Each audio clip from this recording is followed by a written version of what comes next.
আসসালামু আলাইকুম ভাই ব্রাদার, কেমন আছেন আপনারা? আশা করি ভালো আছেন। আল্লাহর রহমতে আমরা ভালো আছি। তো আজকে যাইতেছি একটু ঘুরতে।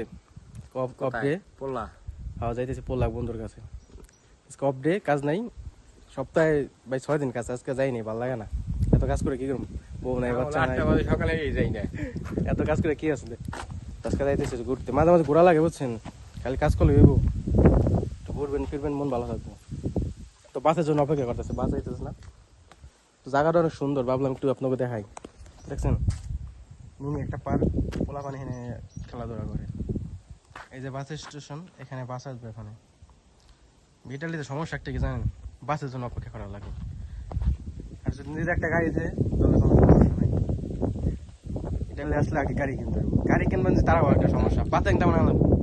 পাতেনটা ছাড়া কোনো কথাই নাই। গাড়ি নেই, হেরাও তারা গড়ি। ওই যে কিছু কিছু ইটালিয়ান ওখানে বসা, ওই দেখেন ওদের গাড়ি নাই, ওরা বইয়ে রয়েছে আমাদের মতন রোহিঙ্গা। আমরা যেমন রোহিঙ্গা, পাতেনটা বানাইতে পারতেছি না। পাতেনটা হলো কি, পাতেনটা মানে বাংলাদেশে বলে লাইসেন্স, ইটালিতে বলে পাতেনটা।